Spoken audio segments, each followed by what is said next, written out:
Hello and welcome to glennzb TV for Thursday, the show that puts glennzb into your virtual headset. Yes, I'm bringing New Zealand to the world, and the world to New Zealand. And finally, see, I've been a little bit critical in the past, but we've really got some storm reporting going on over the last few hours this morning. Let's just make the screen bigger. This is just how they do it with the meteorologists on the networks. And I mean, when you can't even see the reporter because the weather's going against the camera, that's great. That's great work at Shell Point Beach, Florida. There. What else have we got? Let's go to Panama City Beach. She looks pretty miserable. You want the reporters to really have that look of desperation as they look around and realise that they're actually the only person, them and their cameraman, if they're lucky to have a cameraman or camerawoman there, and everybody else is evacuated because they're worried they're going to die in the storm and they've been left behind. That's what you want it to... She's pretty bedraggled. I thought, that guy, he's actually standing... You've got to be standing in the water, can't really see him. You couldn't even really hear him because the wind was so strong. So yeah, good work. And of course, a storm like Michael gives us the chance, and we haven't done this for a while, because it was in a slightly different place, to learn geography through current events. And as we just saw, interestingly, that's Panama City Beach. It's not the same Panama City that's actually in Panama. So that's something that we learned there. Also, we've got a Mexico beach in Florida. They've got a lot of beaches named after places that aren't actually in Florida. So that's weird. I'd never heard of that one. But most interestingly, of course, is this place, Apalachicola. And I've never heard of Apalachicola, and I thought that was a cool word. It's a very cool word. In fact, it means... It's a Native American word, a First Nation word. I think it's politically correct to call them First Nation people, I think, these days. It's certainly not an Indian word, as written down here, and you can't say that. Or are you supposed to say that again now? I lose track. Anyway, Apalachicola is a ridge of earth produced by sweeping the ground in preparation for a council or peace fire.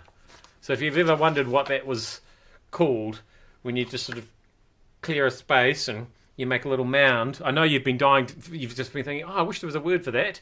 It's in Apalachicola. That's what that is, and they named a whole town after it. But there's about 2,219 people living there. Half of them are married. The average household size is 2. There's generally just that married couple there, which might be because 23% of the population are retired. This is Florida we're talking about, don't forget.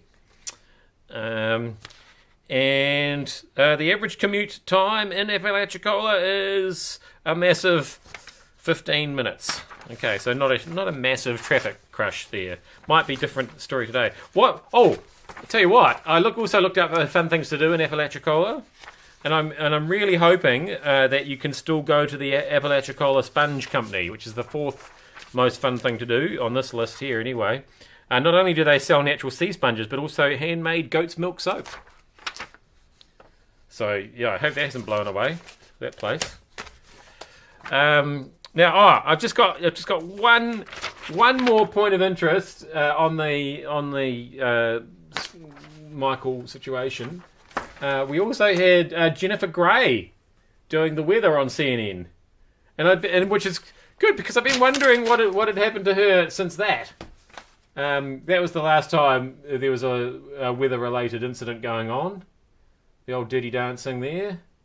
And now she's... it might be spelt differently now that I think of it. Anyway. License to tell dad jokes. 2 licenses. Finally, cakes seem to make people who are gay and people who are not so gay really, really get angry, don't they, cakes?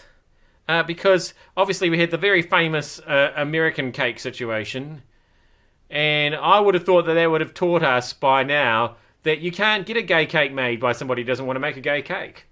But no, meanwhile in Northern Ireland, although supposedly it only costs £36.50, £36.50, I said only, that's an expensive cake. to begin with, it actually ends up costing everybody almost £500,000 by the time you've paid the bakery's legal fees and the Equality Commission, who are paying the gay rights activists his legal fees. Nobody wanted to make a gay cake, although Gareth wanted to eat one. I just feel like it's a lot of...